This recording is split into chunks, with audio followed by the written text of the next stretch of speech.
Roku's volcanic rage subsided only slightly as he tightened his grip on Sozin's throat. The flames of their battle still danced across the opulent Fire Nation throne room, the once pristine banners now charred and tattered. Sozin's breath came in ragged gasps, his ambition faltering as his oldest friend and greatest adversary loomed over him. "You betrayed me," Roku growled, his voice trembling with grief and fury. "You betrayed everything we stood for." The Fire Lord's defiance flickered weakly in his eyes. The Fire Nation was destined to rule the world. Roku's firebending surged, a molten surge of heat searing the air. He hesitated for the briefest moment, memories of their childhood together flashing through his mind, their laughter, their shared dreams. But those dreams had been corrupted by his friend's lust for power. With a final surge of determination, Roku released the flame. Sozin's body crumpled to the floor, the once proud Fire Lord's ambitions extinguished. Roku stood over him, his chest heaving as the weight of his actions began to sink in. The throne room fell silent, save for the crackling of dying embers. Roku staggered out of the palace, his mind a whirlwind of emotions. He had saved the world from the Fire Nation's conquest, but at what cost? As the royal guards stormed in, their eyes widened in horror at the sight of their fallen leader. Some raised their weapons, but Roku's commanding presence and the flames still swirling around him stayed their hands. "The Fire Lord is dead," Roku announced, his voice resonant but weary. "This war ends now. Return to your families. Return to peace." The soldiers hesitated, then one by one began to lower their weapons. Word spread rapidly throughout the capital, and by dawn, the Fire Nation's people were engulfed in a state of shock and uncertainty. The death of the Fire Lord left a power vacuum that could either plunge the nation into chaos or offer it a chance at redemption. Roku made it clear he would not claim the throne. Instead, he called upon Sozin's advisors to choose a new leader, one committed to restoring balance and abandoning imperial ambitions. Though some resented his interference, others saw wisdom in his words and sought to avoid further conflict with the Avatar. Among those affected were Roku's own children, a son, Riku, and a daughter, Lena. Both had lived quietly in the Fire Nation, shielded from their father's conflicts.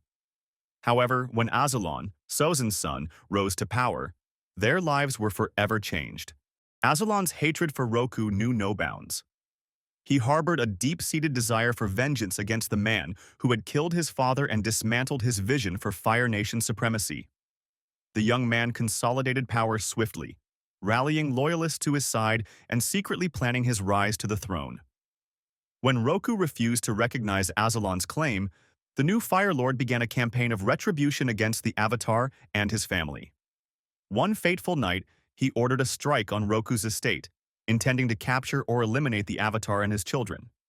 Warned at the last moment by loyalists still sympathetic to Roku's legacy, Riku and Lena fled into the night. Disguised as commoners, they embarked on a perilous journey across the Fire Nation's borders and into the Earth Kingdom. Their escape was fraught with danger. Azalon's agents pursued them relentlessly, forcing the siblings to rely on their wits and bending abilities. Riku, a skilled firebender like his father, used his knowledge of Fire Nation techniques to evade capture. Lena, though a non-bender, proved resourceful and cunning, her strategic mind often outmaneuvering their pursuers. Together, they managed to stay one step ahead, eventually finding refuge in a small Earth Kingdom village far from the Fire Nation's grasp.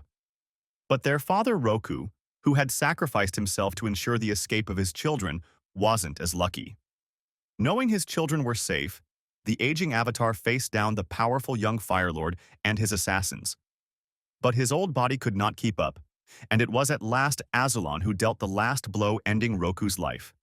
As Riku and Lena began working with Earth Kingdom resistance groups, they encountered a surprising opportunity. A Fire Nation general named Kazu, who had grown disillusioned with the newly crowned Fire Lord's brutal methods. Known for his tactical brilliance and strict code of honor, Kazu represented a potential turning point in their fight. However, his defection would come at great risk. Lena devised a plan to approach Kazu during one of his campaigns in the Earth Kingdom. Disguised as merchants, Riku and Lena infiltrated a Fire Nation-controlled village where Kazu was stationed. Using coded messages, they managed to arrange a secret meeting. The encounter was tense. Kazu was suspicious, and Riku struggled to suppress his anger toward a man who had once fought for the enemy. "Why should I trust you?" Kazu asked, his eyes narrowing as he scrutinized the siblings. "Because the Fire Nation you're fighting for no longer exists," Lena replied. "Azulon has twisted it into something monstrous. Help us stop him, and you can be part of rebuilding something honorable." Moved by their conviction and his own growing doubts, Kazu agreed. His knowledge of Fire Nation strategy proved invaluable. With his help, the Resistance orchestrated a series of successful ambushes, forcing the Fire Nation army to divert resources and weakening its hold on the Earth Kingdom. Years of resistance culminated in a daring plan to strike at Crescent Island, a key stronghold and symbolic heart of the Fire Nation's power. Azulon had made the island his base of operations, believing it to be impregnable. For Riku and Lena, this was their chance to end the war. The siblings gathered their forces, a coalition of Earth Kingdom warriors, defected Fire Nation soldiers, and Water Tribe allies. Lena spent weeks devising a meticulous plan, combining her tactical brilliance with Kazu's insider knowledge. Riku, meanwhile, trained the troops in techniques to counter firebending, knowing they would face Azulon's elite guard. The battle began under the cover of darkness. Lena's strategy relied on a three-pronged assault: a naval blockade to cut off reinforcements, a diversionary attack on the fortress gates, and a covert infiltration team led by Riku himself. As the main forces clashed outside, Riku and his team navigated the labyrinthine corridors of the fortress, facing traps and elite firebenders at every turn. Riku finally confronted Azulon in the throne room, where the Fire Lord awaited him with flames swirling around his hands. Their duel was a spectacle of power and precision, a clash of ideals as much as bending. Azulon's firebending was relentless, but Riku's technique, honed by years of struggle and his father's teachings, matched it blow for blow. "I'll burn your rebellion to ash," the young Fire Lord roared, unleashing a torrent of flames. "You've already lost," Riku replied, deflecting the attack and countering with a controlled blast that shattered the throne behind Azulon. "The world doesn't belong to you." Meanwhile, Lena led the ground forces in breaking through the fortress defenses. Using a combination of Earth Kingdom ingenuity and Fire Nation engineering, they disabled the stronghold's weapons and turned them against Azulon's forces. Her leadership inspired her troops, and their coordinated efforts overwhelmed the Fire Nation's defenses. As dawn broke, Riku struck the final blow. Azulon fell, his flames extinguished. The remaining Fire Nation soldiers surrendered, their morale shattered. Crescent Island was liberated, and with it, the Resistance claimed victory. With Azulon's defeat, the siblings turned their attention to rebuilding.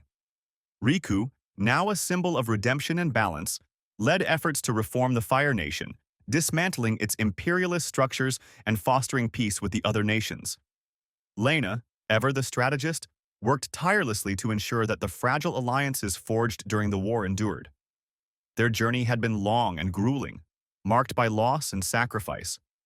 But through their determination and unity, Riku and Lena proved that even in the face of overwhelming darkness, the light of hope and balance could prevail. Together, they carried forward their father's legacy, shaping a future where harmony and understanding could thrive.